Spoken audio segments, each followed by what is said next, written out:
अब कंटिन्यू कर रहे हैं हम प्रीवियस ईयर वाला question paper of GATE computer science का। अब हम करेंगे 23 तक हम क्वेश्चन कर चुके थे। अब आता है हमारा 24 क्वेश्चन नंबर। एंड इसमें हमें बता रखा है कि एक स्ट्रिंग है, ये स्ट्रिंग है और इससे हमें ये लाने में कितने स्टेप लगेंगे और ये बताना है। तो सबसे पहले हम इसे यहाँ से ड्राइव करेंगे यहाँ तक और सी कि कितने सारे स्टेप्स आते हैं इसमें, वो काउंट करने पड़ेंगे और यहाँ डालने पड़ेंगे नंबर ऑफ स्टेप्स। तो कैसे डालेंगे, आइए स्टार्ट करते हैं, कैसे सॉल्व करेंगे। गाइस ये है हमारा क्वेश्चन और अकॉर्डिंग टू, सबसे पहले लिखेंगे अकॉर्डिंग टू, सॉल्व करने के लिए अकॉर्डिंग टू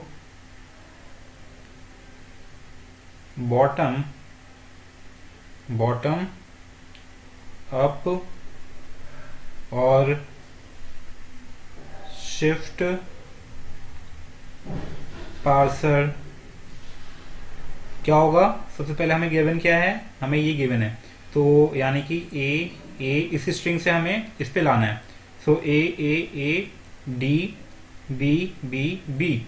अब इसे क्या लिख सकते हैं हम इसे लिख सकते हैं A S B B B, क्योंकि हमें गिवन है एस इम्प्लाइज टू, यानी कि एस डी के बराबर है, क्योंकि आप देख सकते हैं इसमें एस डी के बराबर है।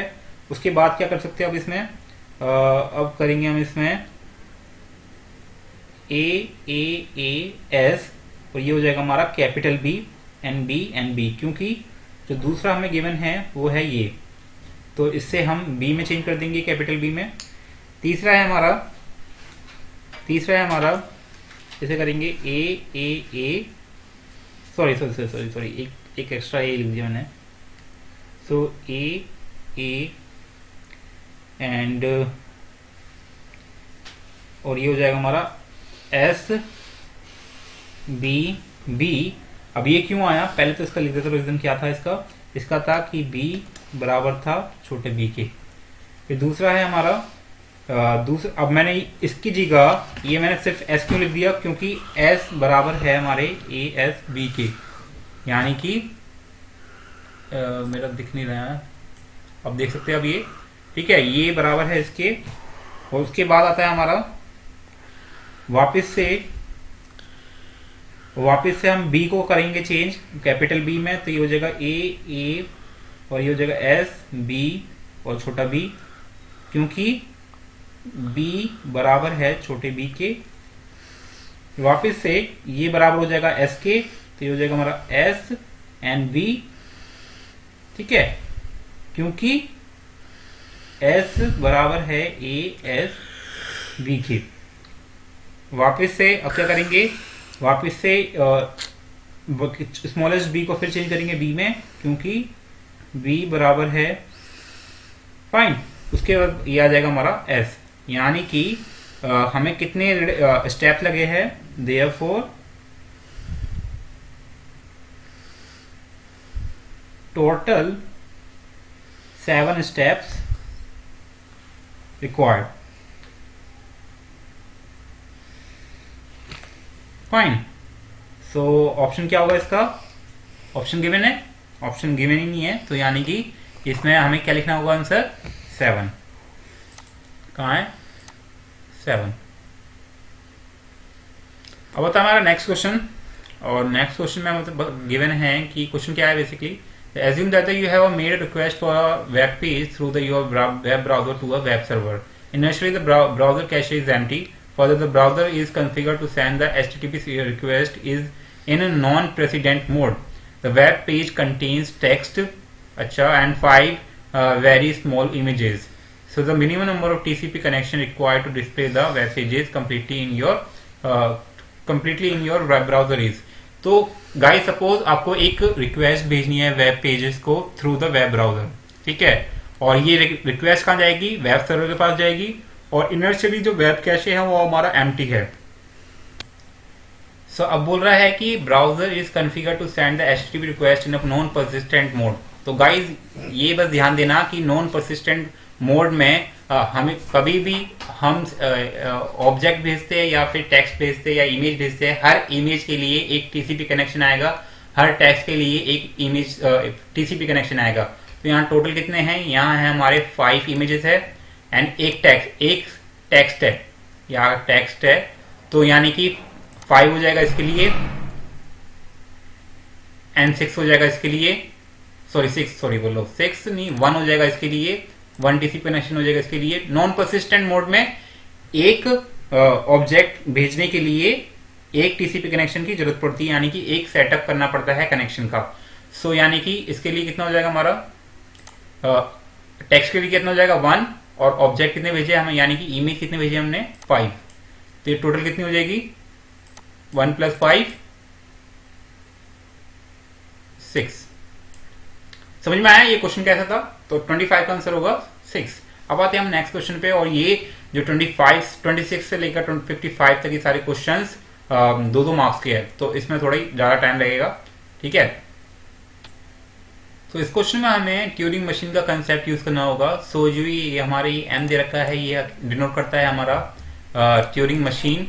तो पहली लैंग्वेज दे रखी है हमारी M and L M equal to null, यानी कि इसका मतलब क्या है, जो ये लैंग्वेज है ये emptiness problem of Turing machine है, जो कि अनडिसाइडेबल होगी, और हमें बताना है कौन सी चीज कौन सी लैंग्वेज अनडिसाइडेबल होगी। पहली तो ये होगी अनडिसाइडेबल। दूसरा है हमारा L2 की बात करें, सो L2 में हमें साफ साफ दे दिया है कि हमें स्टेट क्यू तक पहुंचने के लिए एग्जैक्टली 100 स्टेप्स की जरूरत पड़ेगी, यानी कि ये डिसाइडेबल है इसलिए ये अनडिसाइडेबल नहीं होगा, तो इसको ऑप्शन नहीं रखेंगे, यानी कि ये अनडिसाइडेबल होगा, तो इसे हम चूज नहीं करेंगे। अब आता है हमारा तीसरा, जिसमें कि LM is not recursive. LM is not recursive यानी कि एक थ्योरम होती है राइस थ्योरम, जिसके अकॉर्डिंग अगर कोई लैंग्वेज रिकर्सिव नहीं होती है देन वो अनडिसाइडेबल होती है, उसे कहते हैं अनडिसाइडेबल लैंग्वेज, यानी कि ये भी हमारा ऑप्शन ठीक होगा। और एक है हमारा फोर्थ लैंग्वेज क्या कह रही है, और इसमें भी बोल दिया है कि इस लैंग्वेज में कितने मेंबर्स है, एटलीस्ट 21 मेंबर्स। लेकिन इसमें क्या हो सकता है, इसमें होल्ट हो सकता है या फिर होल्ट नहीं हो सकता है, इसलिए ये भी डिसाइडेबल नहीं है, यानी कि ये भी अनडिसाइडेबल है, यानी कि ओनली L2 को छोड़ के सारी जो तीनों लैंग्वेज है ये अनडिसाइडेबल है। और इसमें पूछा गया है कि कौन सी लैंग्वेजेस अनडिसाइडेबल होगी, तो इसका ऑप्शन क्या होगा, L2 को छोड़ के, तो L2 को छोड़ के कौन सा है, ऑप्शन ए। फाइन, समझ में आ गया। अब आता है हमारे नेक्स्ट क्वेश्चन पे। तो गाइस 27th क्वेश्चन में हमें गिवन है 2 मैट्रिक्स n × n मैट्रिक्स, और जिसमें हमें बताया गया है कि rank m and determinant m denote the rank and determinant of the n, तो respectively consider the following statement. हमें बताना है कि इनमें से कौन सी स्टेटमेंट ट्रू है और कौन सी स्टेटमेंट ट्रू ही बतानी है, यानी कि इनमें से बताना है कि कौन से स्टेटमेंट ट्रू है। तो कैसे करेंगे इसे सॉल्व, तो आइए स्टार्ट करते हैं। तो गाइस अगर आप रैंक की बात करें तो रैंक में ये प्रॉपर्टी एग्जिस्ट करती है फर्स्ट वाली स्टेटमेंट की। तो मैं आपको बता दूं तो रैंक इक्वल टू क्या होता है, अगर 2 रैंक का प्रोडक्ट, 2 मैट्रिक्स का प्रोडक्ट का रैंक निकालना है तो उसका होता है हमारा पेन का है हमारा पेन, तो होता है हमारा rank A B equal to होता है, और अच्छे से लिखता हूँ, तो रैंक ए बी क्या होगा हमारा, इसका फॉर्मूला होता है हमारा rank A plus rank multiplication बता रहा हूं, रैंक बी मैं आर लिख रहा हूं रैंक के लिए, एन माइनस एन, और एन क्या होता है हमारा ऑर्डर ऑफ मैट्रिक्स। तो यानी कि ये प्रोडक्ट में क्या होता है, जो प्रोडक्ट गिवन होता है इसमें यानी कि जो आउटकम आता है वो प्रोडक्ट में नहीं आता है, यानी कि जो फर्स्ट स्टेटमेंट है ये फॉल्स है। दूसरी बात करें कि डिटर्मिनेंट की, तो डिटर्मिनेंट को हम ऐसे लिख सकते हैं, यानी कि डिटर्मिनेंट को अगर 2 मैट्रिक्स का प्रोडक्ट का डिटर्मिनेंट बराबर होता है, अगर दोनों की डिटर्मिनेंट अलग अलग फाइंड करेंगे और दोनों को मल्टीप्लाई कर देंगे तो वो आपस में बराबर होंगे, यानी कि ये ट्रू है, यानी कि यानी कि ये ट्रू है। अब थर्ड वाला है, थर्ड स्टेट में क्या कह रखी है, थर्ड स्टेट में क्या रही है कि हाँ, तो थर्ड स्टेटमेंट गाइस काफी हद तक ट्रू है, क्योंकि हाँ, क्योंकि मैंने ऊपर ही बता दिया आपको, और ये होता है कि rank A plus B equal to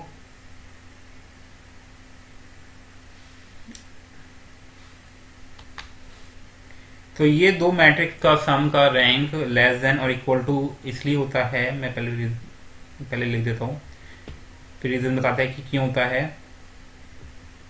ये इसलिए होता है क्योंकि रिजल्टेंट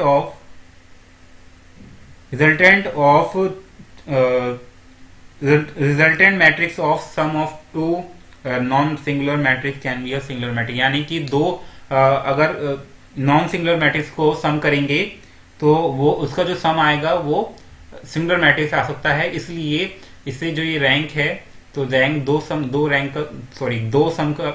मैट्रिक्स के सम का रैंक लेस देन होता है या इक्वल टू होता है rank A plus rank B का। ठीक है, तो जो हमारी थर्ड स्टेटमेंट है ये भी ट्रू है। लेकिन अगर फोर्थ की बात करें तो फोर्थ में ये क्यों है गलत, और ये फोर्थ वाली स्टेटमेंट गलत है क्योंकि गाइस अगर हम रिजल्टेंट मैट्रिक्स बात करें, अगर एक दो सिंगुलर मैट्रिक्स का सम करेंगे, सो वो जो मैट्रिक्स आएगी, रिजल्टेंट मैट्रिक्स आएगी, वो नॉन सिंगुलर हो सकती है, जिसकी वजह से जो ये लास्ट वाली स्टेटमेंट है ये भी फॉल्स होगी। ठीक है, तो इसमें हमारे दो ऑप्शन सही आ रहे हैं, एक तो आ रहा है ये सेकंड और एक थर्ड। तो इसके लिए ऑप्शन कौन सा गिवन है हमें, ये वाला सी वाला। ठीक है, तो इसके लिए ये वाला आंसर होगा। और 28 में हमें एक सर्किट दे रखा है और डिजिटल सर्किट से रिलेटेड है ये क्वेश्चन। सो इसमें डिजिटल है हाँ, और इसमें हमें मिन लिस्ट बतानी है कि क्या होगी। तो मिन लिस्ट कैसे फाइंड करेंगे, सबसे पहले इसका हम z की वैल्यू लिखेंगे, यानी कि ये सर्किट क्या बन रहा है।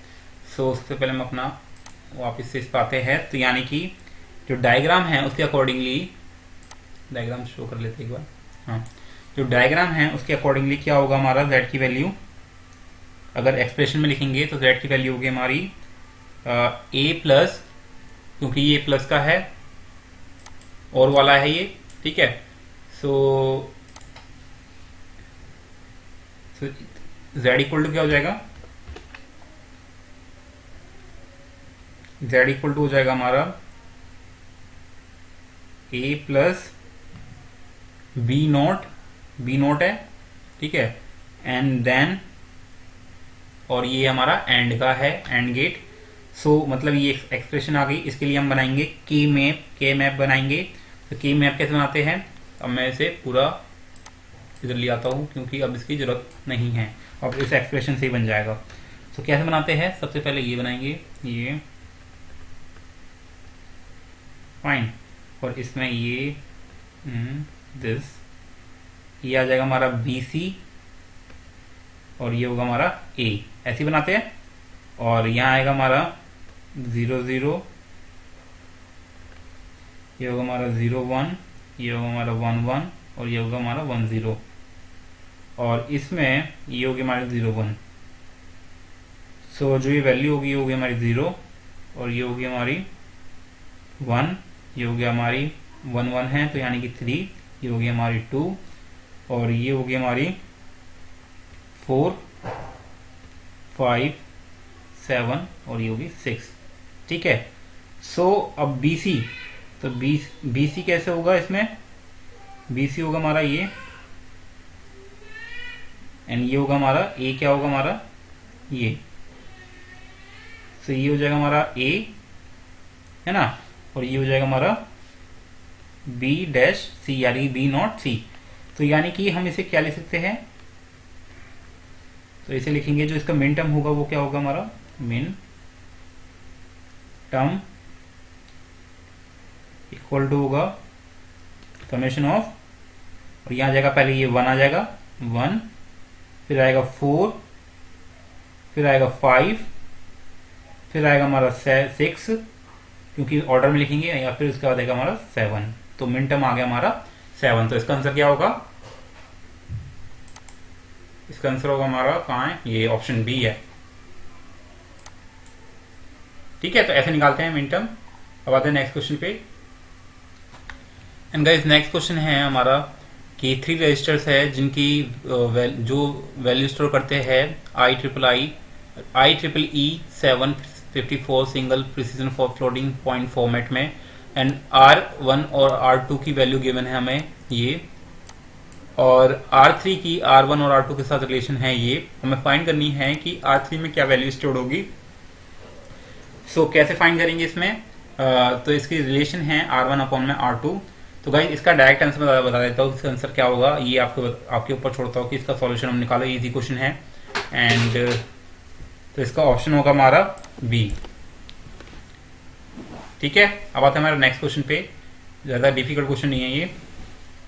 नेक्स्ट क्वेश्चन है गाइस, कंप्यूटर सिस्टम में वर्ड लेंथ, जो कंप्यूटर सिस्टम है उसका वर्ड लेंथ है 32 बिट्स का, और 60 MB byte addressable main memory है, एंड 64 KB और 4 bit set associative cache memory है with the block size of 256 bytes. Consider the following 4 physical address in the hexadecimal. तो hexadecimal में हमें 4 वो दे रखा है फिजिकल एड्रेस, तो हमें बताना है कौन सी स्टेटमेंट ट्रू होगी। तो पहली स्टेटमेंट दे रखी है A1 and A4 are map to a different cache set, and दूसरी है हमारी A2 and A3 are map to the same cache set, और A3 and A4 are map to the same cache set, and A3 and A1 are map to the same cache set. तो यहाँ बताना है कि कौन सा, तो देखते हैं कि कौन सा किस में कैसे आ रहा है, सेट हो रहा है। तो यानी कि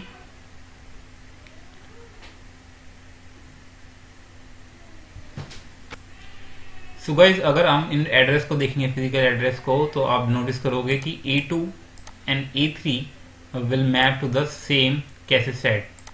ठीक है, तो इसका ऑप्शन होगा हमारा ऑप्शन बी। अब आता है नेक्स्ट क्वेश्चन पे, और ये है हमारा डेटा स्ट्रक्चर का, DSA का। सो इसमें हमें एक ग्राफ दे रखा है where V is the vertex, E is the edge, and B a weighted undirected graph, यानी कि अनडायरेक्टेड ग्राफ है और जिसमें वेटेड है, वैल्यू डाल रखी है, यानी कि सो T be the minimum spanning tree MST of a G maintain using the adjacency list, and suppose a new weighted age UV is added to the G. So the worst time complexity of determining if T is still a MST of a resulting graph।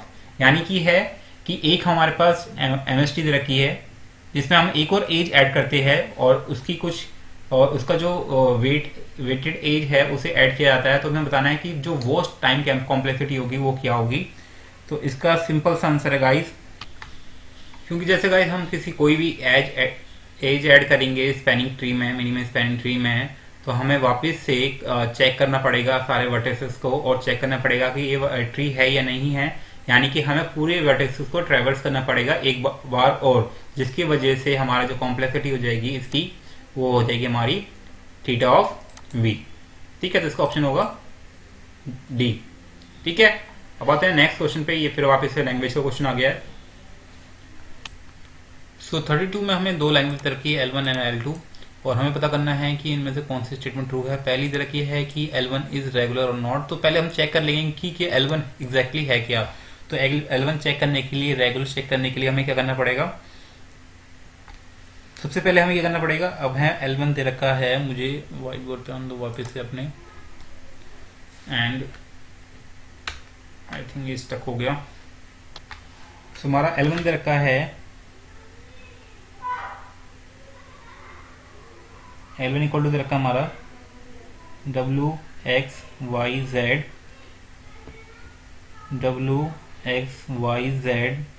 किसमें belong करते हैं, sorry Z नहीं है, Z है नहीं, Z नहीं है, मैंने Z एक्स्ट्रा ले लिया, भावनाओं में बह गया मैं। तो क्या हो जाएगा हमारा X, और ये हो जाएगा, ये बिलोंग्स करता है किसमें, 0+1+। ठीक है, सो अगर हम गाइस X पुट करें एज 0 एंड 1, तो हमें क्या मिलेगा, यानी कि हमें लिखेंगे L1 W0 Y0 plus W1 Y1। तो आप एक चीज नोटिस करोगे, तो क्या कर सकते हैं हम इसमें L1 और इसमें क्या होगा हमारा L1 क्या बन जाएगा हमारा 0 प्लस 1 प्लस, ठीक है, इसकी जगह मैंने रख दिया 0 प्लस 1 क्योंकि W बिलोंग्स टू 0 प्लस 1, और वहीं अब ये 0 आ जाएगा, फिर Y 0 प्लस 1 एंड देन फिर 0, ये 0 आ गया, एंड देन W की जगह क्या लिखेंगे, W की जगह वापस से आ जाएगा 0 प्लस 1 प्लस फिर 1 आएगा, फिर 0 प्लस 1 फिर 1 आएगा।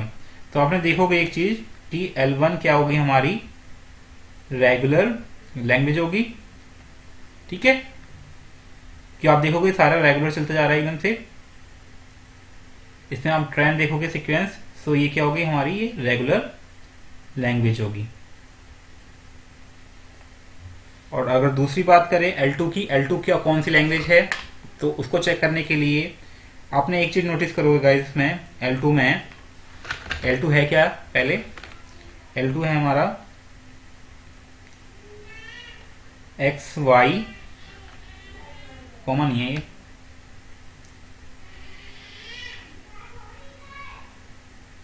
XY X, Y belongs to A plus B star, ये जो स्टार रखा है, एंड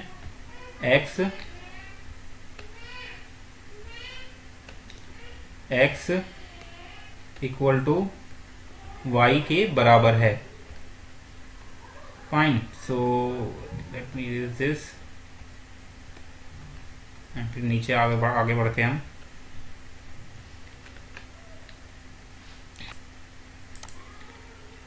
मैंने गाइस सॉल्व भी कर दिया, और ये रहा, यहाँ से था ना, यहाँ से।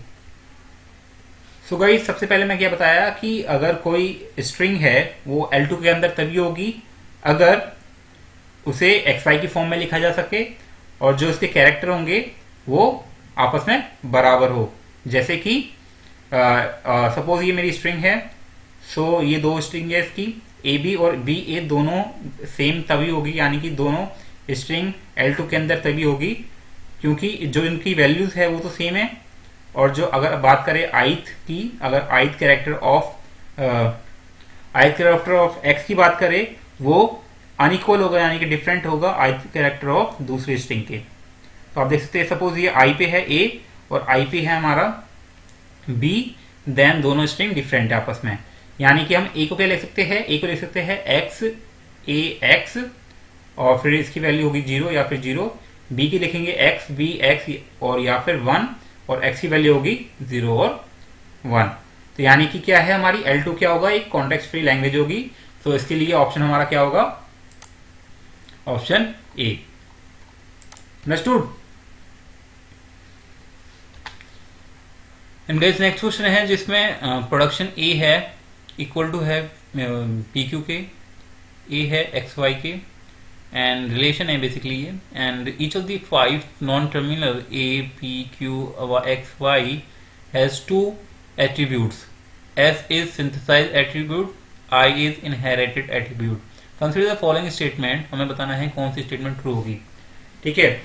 सो अगर आप देखोगे पहली रूल को कि PI इक्वल टू होगा हमारा PAI प्लस 2, एंड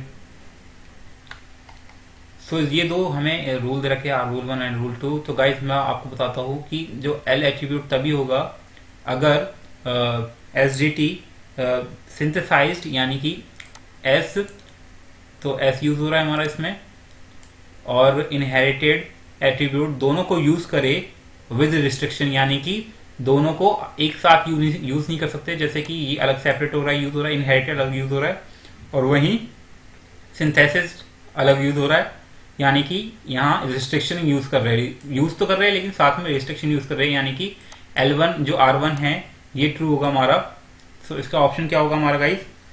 इसका ऑप्शन होगा हमारा बी। तो रूल 1 इज एल एट्रीब्यूट। तो एल एट्रीब्यूट तभी होगा अगर सिंथेसाइज एट्रीब्यूट और इनहेरिटेड एट्रीब्यूट दोनों को यूज किया जाए विद रिस्ट्रिक्शन, यानी कि दोनों को एक साथ यूज नहीं कर सकते। अंडरस्टूड? सो अब आते हैं नेक्स्ट क्वेश्चन पे। नेक्स्ट क्वेश्चन कह रहा है कि each of set of N process execute the following for using the two semaphores A and B initialise to a 1 and 0 respectively. ठीक है, सेमाफोर, दो सेमाफोर्स है ए एंड बी, उसे इनिशियलाइज किया जाता है, ए को किया जाता है 1 से और बी को किया जाता है 0 से। तो count is shared value initialize, तो काउंट की वैल्यू शुरू में 0 रखते हैं and not is used in code section P में, और काउंट को यूज नहीं करते हैं। Count is not used in the code section P, और पी में काउंट सेक्शन यूज नहीं हो रहा है। तो what does the code achieve? इसकी स्टेटमेंट है कि it ensure no process execute the code section Q before the every process. So guys मैं पहले आपको बताता हूँ कि इसका मतलब क्या है। सो ये हमारा कोड सेक्शन पी है। तो गाइस इसमें यहाँ एक वेट दे रखा है, वेट ए, फिर काउंट की वैल्यू इंक्रीमेंट कर रखी है या इंक्रीज कर रखी है बाय 1, और यहाँ कंडीशन दे रखी है जब तक काउंट की वैल्यू 1 नहीं होती सिग्नल बी करेंगे एंड सिग्नल ए करेंगे एंड वेट बी के लिए वेट करेंगे, फिर सिग्नल बी करेंगे। यानी कि जब तक एन की वैल्यू 1 से लेकर एन तक नहीं होती, जब तक हम वेट बी में ही वेट करते रह जाएंगे। ठीक है, यानी कि एक तरह का ब्लॉक बन जाएगा जिसकी वजह से जब तक बी की वैल्यू एन की वैल्यू एन नहीं होती, जब तक ये वेट करता रहेगा और एक ब्लॉक बन जाएगा। सो इसका मतलब क्या है? जैसे ही एन की वैल्यू एन बराबर हो जाएगी तो बी इंक्रीमेंट होगा और बी इंक्रीमेंट होगा और तब जाके ये कोड सेक्शन क्यू में आएगा। ठीक है, यानी कि जो सारा प्रोसेस का खत्म होगा, यानी कि पी सेक्शन का प्रोसेस सारा खत्म होगा, उसके बाद हमारा कोड सेक्शन क्यू में आएगा। अगर हमारे इसमें स्टेटमेंट पढ़े तो इसमें से कौन सी ट्रू होगी? तो it ensure that no process executes code section Q before every process finish the code section P. यानी कि सारे जो प्रोसेस है पहले कोड सेक्शन पी के फिनिश होंगे, उसके बाद हमारे कोड सेक्शन क्यू के प्रोसेस एग्जीक्यूट होंगे। यानी कि हमारी जो स्टेटमेंट ये है फर्स्ट ट्रू होगी। ठीक है गाइस, अब आते हैं हमारे नेक्स्ट क्वेश्चन पे। सो गाइस इसमें हमें दे रखा है 5 डिस्क दे रखी है एक्सेस। सो 5 डिस्क दे रखी है जिनके जो एक्सेस टाइम है वो भी दे रखा है।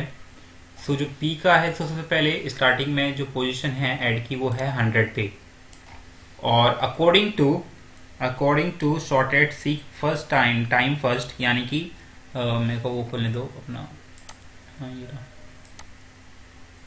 तो सबसे पहले ये जाएगा हमारा, स्टार्ट किससे हो रहा है ये हमारा 100 से, यानी कि 100 से स्टार्ट हो रहा है,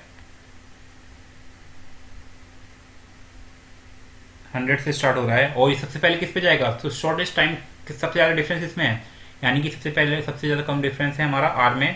तो सबसे पहले जाएगा ये आर में, फिर जाएगा ये हमारा सबसे कम डिफरेंस कितना टाइम का टी में, तो यानी जाएगा ये टी में। आर का कितना देर का टाइम 110, फिर है हमारा 110, और टी का कितना है हमारा, टी का टाइम दे रखा है 115। उसके बाद है नेक्स्ट, उसके बाद होगा हमारा नेक्स्ट है क्यू होगा। सो क्यू होगा हमारा 85, क्योंकि इसके बाद यही बचा है क्यू। उसके बाद है हमारा नेक्स्ट S30। अगर हम टी से देखें, क्यू से देखें हम पी के बीच में डिफरेंस काफ़ी ज़्यादा है और एस में थोड़ा कम है, तो उसके बाद जाएंगे हम एस में, ये होगा हमारा 30, है ना। और फिर सो मैं कर देता हूँ यहाँ, और उसके बाद जाएंगे हम किस पे, उसके बाद जाएंगे हम पी पे, और पी की वैल्यू है हमारी, पी का टाइम दे रखा है हमारा 155। तो अब इसके हिसाब से बताना है हमें कि कौन सी स्टेटमेंट ट्रू होगी, फॉल्स होगी।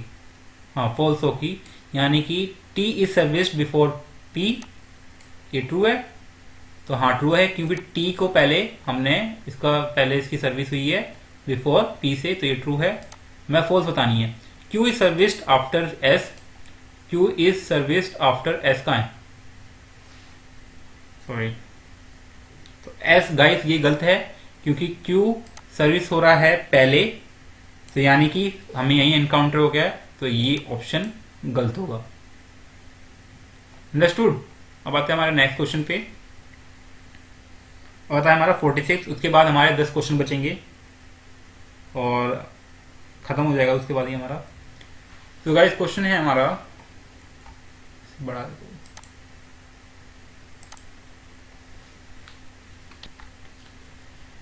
एक रिलेशनल टेबल है R जो कि 3NF में है लेकिन BCNF में नहीं है, विच one of the following true.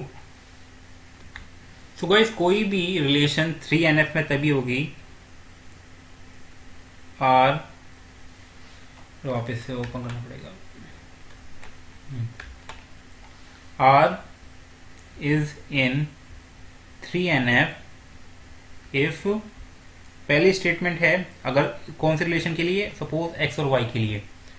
सो अगर पहली स्टेटमेंट है कि पहली कंडीशन है कि x इज अ सुपर की, दूसरी है, और ये भी, ये कंडीशन उसके लिए भी होती है, BCNF के लिए भी, BCNF के लिए भी, और दूसरी होती है हमारी y is a prime attribute. तो दो कंडीशन होती है हमारी, दो कंडीशन होती है हमारी 3NF के लिए। अगर बात करें, ये हमारा DBMS का है, एंड बात करें BCNF की,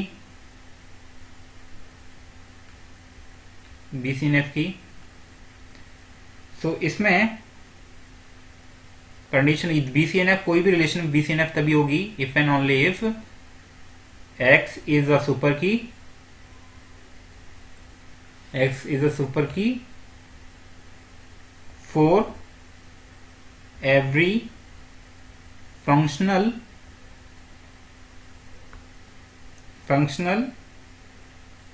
dependency, ठीक है, यानी कि FD। अगर हमें कोई रिलेशन गिवन है जैसे कि x और y, सो देयरफॉर हम क्या कह सकते हैं कि जो BCF होता है, BCNF होता है, वो होता है सबसेट ऑफ 3NF, क्योंकि यही कंडीशन उसमें अप्लाई होती है, यही कंडीशन उसमें होती है हमारे CNF में, 3NF में। तो इसका मतलब क्या है, every BCNF is 3NF but conversely may not true, यानी कि इसका मतलब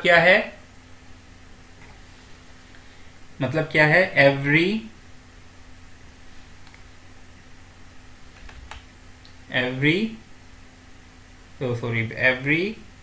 3NF इज BCNF, ठीक है, बट क्या होगा, BCNF but every BCNF is not 3NF। तो इसी के हिसाब से अगर हम इसमें ऑप्शन देखें तो इसमें से ऑप्शन कौन सा ट्रू होगा, सो इसका ऑप्शन होगा हमारा फर्स्ट वाला। फर्स्ट वाले में क्या कह रहा है कि R has a non trivial function dependency, अगर x और a की रिलेशन है, x is not a super key and a is a prime attribute, यानी कि अगर a is a prime attribute है तो x सुपर की नहीं हो सकता। तो इसका मतलब क्या है हमारा, ये होगा, यानी कि a अगर सुपर प्राइम है, सपोज a है हमारा प्राइम एट्रीब्यूट है, ठीक है, और मैंने कंडीशन क्या बताई थी, अगर a हमारा प्राइम एट्रीब्यूट है यानी कि प्राइम की है, then x is not necessary कि वो सुपर की होगा, यानी कि ऑप्शन ए इज करेक्ट। अब आते हैं हमारे नेक्स्ट क्वेश्चन पे, एंड ये कह रहा है कि ट्रांजैक्शन रखें यहाँ T1 एंड T2 और RX स्टैंड फॉर रीड, ठीक है, and WX stand for write X, and वहीं which of the following schedule is conflict equivalent to the above schedule, तो यानी कौन सी जो यहाँ शेड्यूल दे रखा है वो कॉन्फ्लिक्ट करेगा ऊपर वाली को। सो इसका आंसर गैस, अगर आप फर्स्ट शेड्यूल को देखोगे तो ये कन्फ्लिक्ट कर रहा है हमारा ऊपर वाली टेबल के लिए, तो इसका आंसर होगा हमारा ऑप्शन ए। अब आते हैं जल्दी सॉल्व करते हैं, क्योंकि वीडियो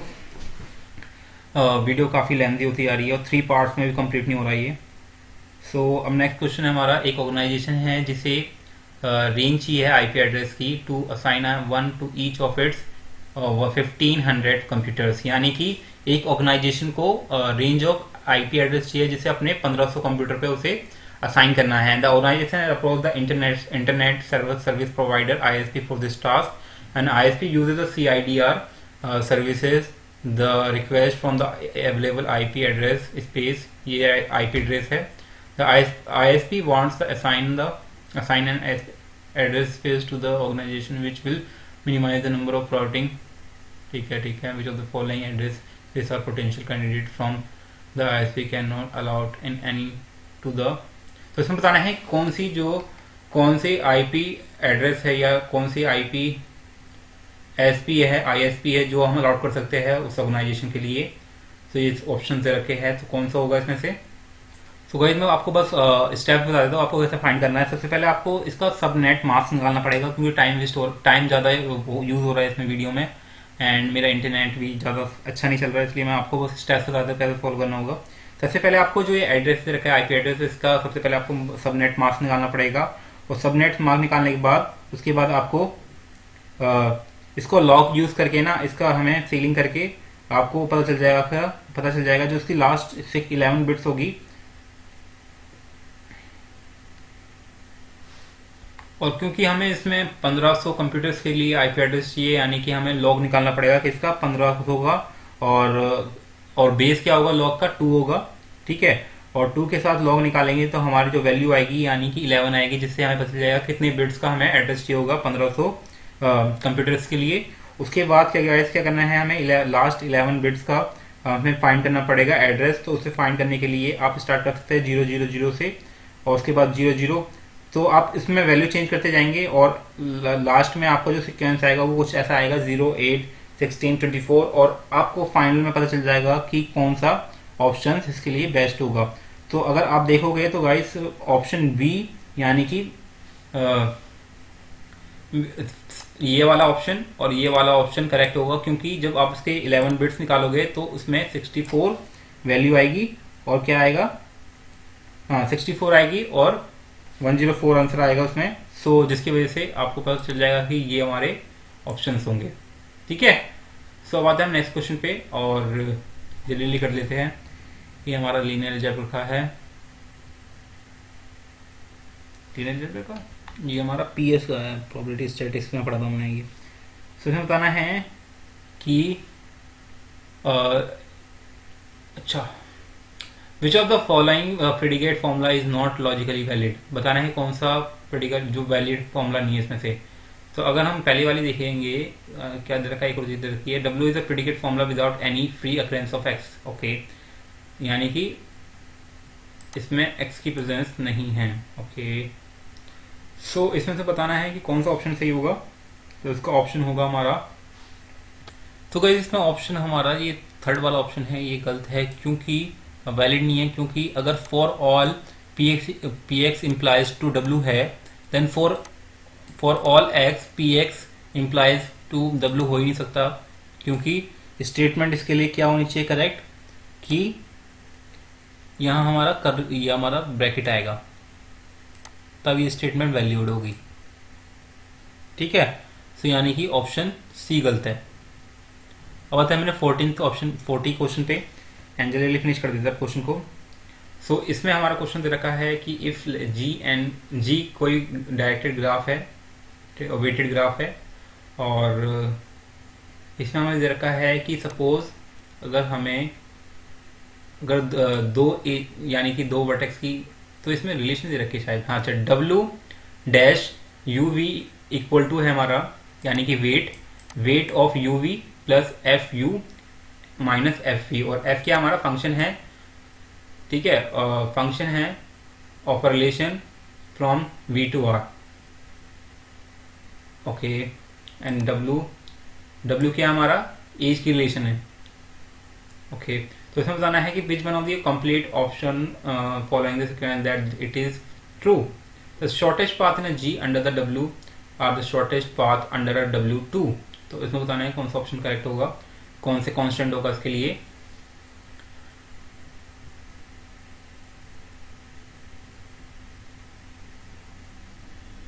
अगर गाइस क्योंकि W है और शॉर्टेस्ट पाथ है under W dash two, then तो सारे वर्टेक्स के लिए होगा ये ट्रू, यानी कि इसका ऑप्शन ये होगा।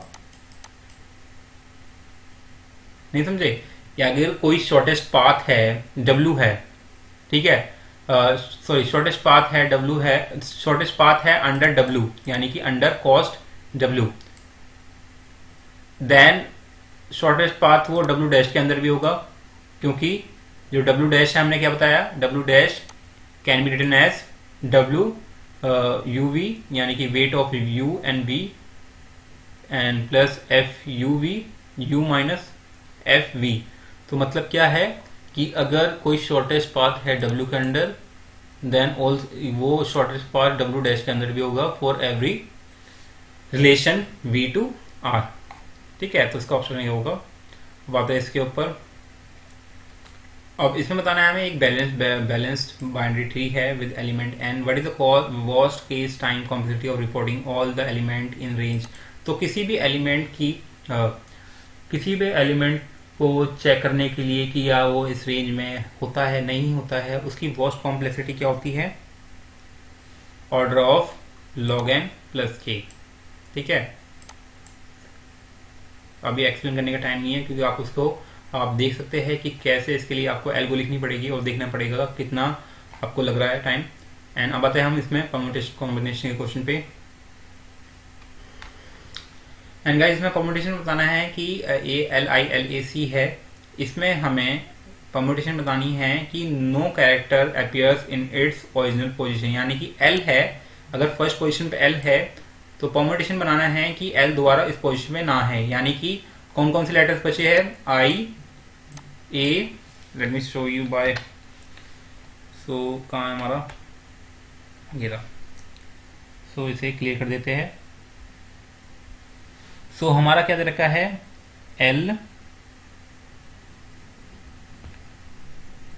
I L A C, यानी कि जो फर्स्ट पोजीशन है उस पर क्या आएगा, I A C, यानी कि कितने लेटर होंगे, फर्स्ट पोजीशन में 3 होंगे। सेकंड पोजीशन पे गाइस आई के अलावा कौन से बचे हुए हैं, आई के अलावा बचा हुआ हमारे पास C और L यानी कि 2। फिर जो थर्ड पोजीशन है उस पर क्या आ सकता है हमारा L, तो L तो पहले से ही है, यानी कि और I भी यहाँ शिफ्ट हो गया, आई की जगह हमने A और C तो यूज कर लिया हमने। अब बचा गया हमारा L बचा है, तो L यहाँ जाएगा यहाँ। तो L कितने हैं हमारे, 1 को यूज कर सकते हैं, तो ये आएगा हमारा 1। और जो लास्ट पोजीशन है यानी कि A की पोजीशन में कौन सा लेटर आ सकता है, L भी यूज कर लिया, I बचा हुआ है और L बचा हुआ होता है, यानी कि 2 बच गए।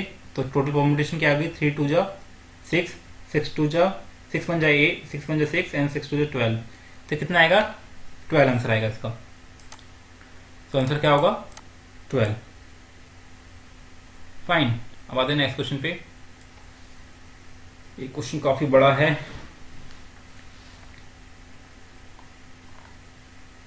कितने क्वेश्चंस बच रहे हैं, खत्म ही नहीं होकर दे रहे यार ये तो। हाँ 55 है बस रूज। रमी का अभी हम कहेगा काफी दूर है, 43 है ये। ठीक है, 43 में क्वेश्चन क्या कह रहा है, consider non pipeline. So guys इसमें हमें फाइंड करना है speed of time achieve by the pipeline processor over a non pipeline processor, और जो भी आंसर आएगा उसे राउंड ऑफ 2 डेसिमल प्लेसेस में करना है। तो कैसे करेंगे, तो सबसे पहले मैं अपना वो खोल देता हूँ। सो स्पीड अप का फॉर्मूला क्या होता है हमारा, स्पीड अप की बात करें, sorry speed up equal to होता है टाइम टेकन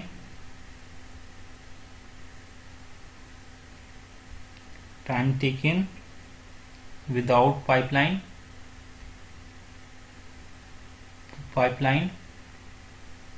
स्पेलिंग देख लेना, and time taken with pipeline, time taken with pipeline,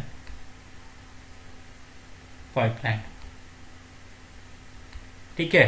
तो टाइम टेकन विद पाइपलाइन क्या है हमारा, तो टाइम टेकन विद पाइपलाइन है हमारी वैल्यू आएगी 2mns अपॉन में, और वहीं अगर टाइम टेकन विदाउट पाइपलाइन की वैल्यू है हमारी 2mns, और टाइम टेकन विद पाइपलाइन की वैल्यू आएगी हमारी 0.925, और इसकी जब इसे सॉल्व करोगे तो आएगा हमारा 2.16, तो इसका आंसर होगा हमारा 2.16, ठीक है। सो आप देख लेना, वैल्यूज चेक कर लेना, अब टाइम थोड़ा ज़्यादा होता जा रहा है वीडियो में, तो इसका आंसर आएगा हमारा 2.16। नेक्स्ट क्वेश्चन पे आते हैं, और इसमें एक प्रोसेसर रखा है जिसको 64 रजिस्टर्स है और uses 16 bit instruction format. It has 2 type instruction, एक आई होता है आई टाइप और दूसरा है आर टाइप, और आई टाइप इंस्ट्रक्शन में ओपी कोड है, रजिस्टर नेम है और 4 बिट इमीडिएट वैल्यू है, वहीं आर टाइप में instruction contain opcode and 2 registers name. So if there are 8 distinct I type of code, then the maximum number of the distinct R type of code कितने होंगे। अगर 8 distinct I type of code है तो R type के कितने of code होंगे, तो इसका आंसर होगा 14, ठीक है। अब आते हैं नेक्स्ट क्वेश्चन पे, और नेक्स्ट क्वेश्चन है कि अगर n is greater than 0, n is greater than 2 and let a belongs to 0 and 1 and b are non-zero vectors, suppose x is chosen uniformly at the random from 0 and 1, the probability that, इसकी क्या होगी, तो इसका answer निकालेंगे कुछ इस तरह। So guys odd number आने के चांसेस क्या होते हैं, अगर सपोज हम बात करें किसी भी लिस्ट की बात करें, उसमें ऑड नंबर आने के चांस क्या होते हैं, हाफ चांस होते हैं। अगर हाफ चांसेस होते हैं तो हाफ चांसेस होने के चांसेस क्या होंगे। सो गाइज हाफ चांसेस होने की प्रोबेबिलिटी क्या होती है, हाफ होती है, तो यानी कि हमारा आंसर होगा इसका 0.50।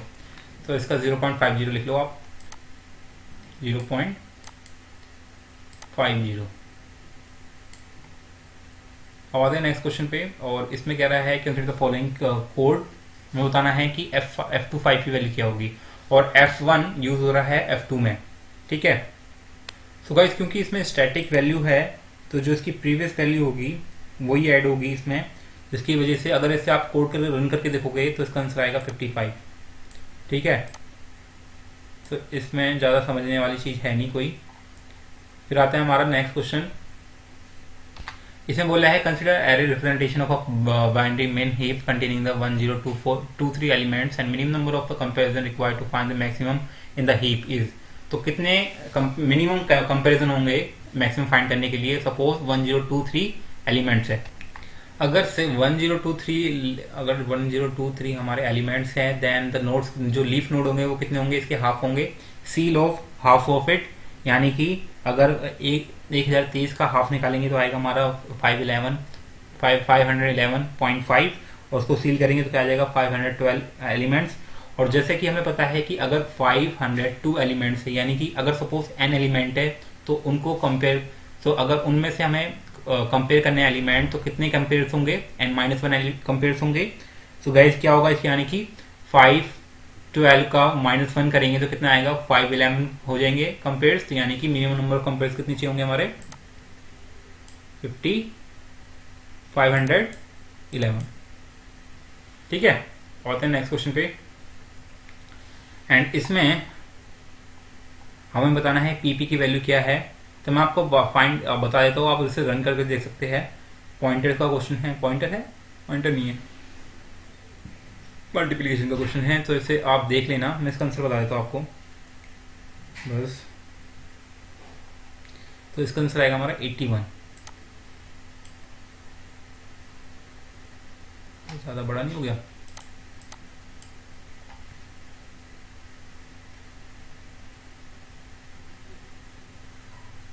क्योंकि इसमें क्या कंप्यूट कर रहा है, ये पावर कंप्यूट कर रहा है बेसिकली, तो ये पावर का फंक्शन है।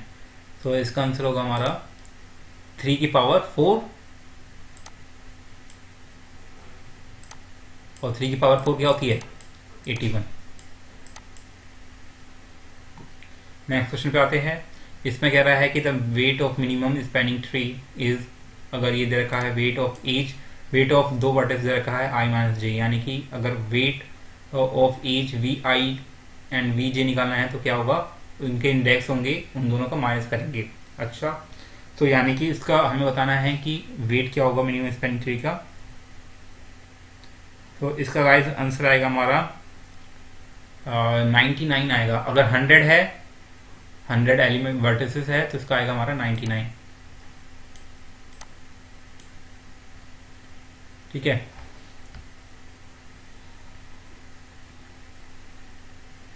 क्योंकि वर्टेक्स गाइस कैसे बनेंगे मैं बता देता हूँ। सो गाइस हमारे वर्टेक्स रखे हैं कुछ इस तरह V1, V2, V3 and up to V100। तो एजेस क्या होगी हमारी इसमें V1, V2, V3, sorry I made mistake. तो मुझे पेयरिंग करनी है, ठीक है।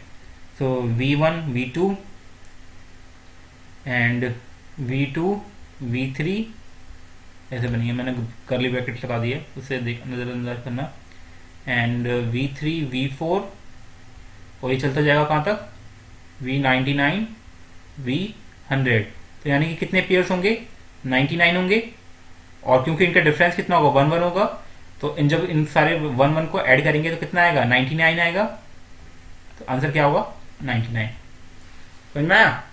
सो अब नेक्स्ट मूव करते हैं 55 क्वेश्चन पे। सो गाइस इसमें हमें दे रखा है प्रोसेस, उसका बस टाइम दे रखा है रिस्पेक्टिवली, है ना। और इसमें हमें फाइंड करना है difference between SGF and RR। SGF या फिर RR क्या होगा हमारा राउंड रॉबिन होगा, है ना। और SGF क्या होगा हमारा शॉर्टेस्ट जॉब फर्स्ट होगा, उसका CPU शेड्यूलिंग हो रखी है। सो हमें डिफरेंस बताना है कि इनका जो टर्न अराउंड टाइम होगा उनका डिफरेंस क्या होगा। तो इसका आंसर है गाइस हमारा इसका आंसर होगा हमारा 5.25। इसका आप दोनों को अलग अलग से आप निकाल सकते हैं। इसका SGF शॉर्टेस्ट जॉब फर्स्ट का टाइम निकाल सकते हैं अलग से, टर्न अराउंड टाइम, और उसका निकाल लेना, बस फॉर्मूला आपको बताना चाहिए। और ये टाइम भी हो रहा है इसमें, क्योंकि आपको फॉर्मूला मिल जाएगा, आप नेट पे सर्च मारोगे इजीली। अब आता है इसमें हम 51 एंड 51 है क्वेश्चन हमारा।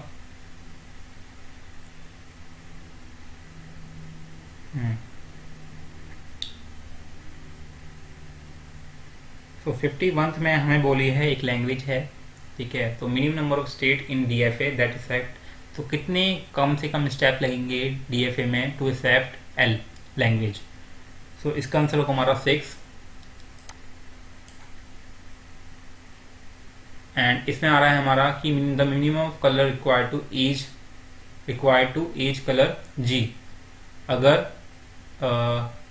अगर G is obtained by adding the vertex S to K34 and making a S adjacent to the every vertex of K34, हमें फाइंड करना है कितने नंबर ऑफ कलर्स लगेंगे। तो इसका आंसर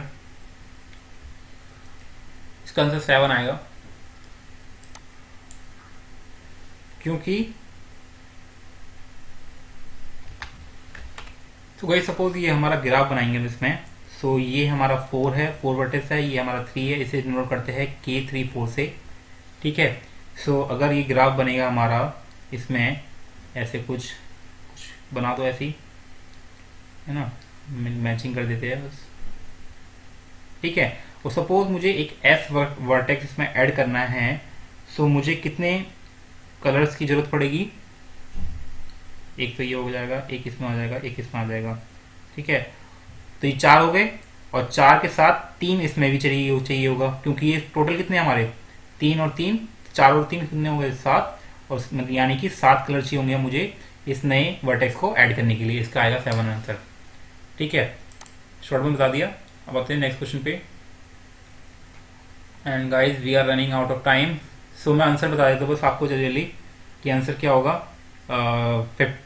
जो ये 53 है इसका आंसर होगा हमारा 154.5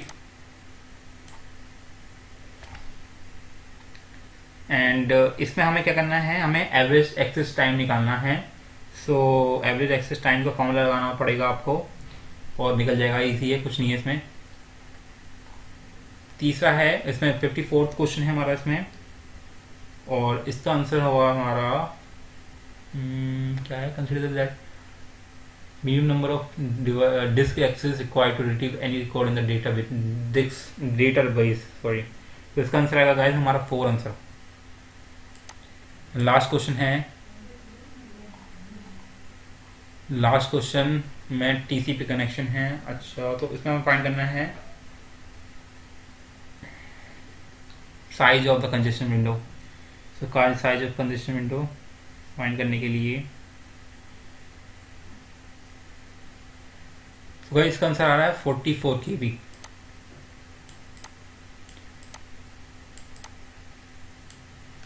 सो गाइज इसी के साथ ये वीडियो फिनिश होती है, और बिकॉज मुझे बाद लास्ट में कुछ क्वेश्चन को जल्दी मारना पड़ा क्योंकि I am running out of time, so that's why I have to rush. So this is the end of the video and इसी के साथ जो प्रीवियस पेपर था हमारा CS का वो ख़त्म हो चुका है। और सोच रहे हो गाइज 3 या 4 पार्ट्स में बना है, तो इसलिए मैं ज़्यादा लेंथी हो रही थी वीडियो और काफ़ी डेटा साइज भी हो रहा था उसका। So thanks for watching, I will love the video, see you in the next video. अगर सब्सक्राइब नहीं किया तो please subscribe now. Bye bye.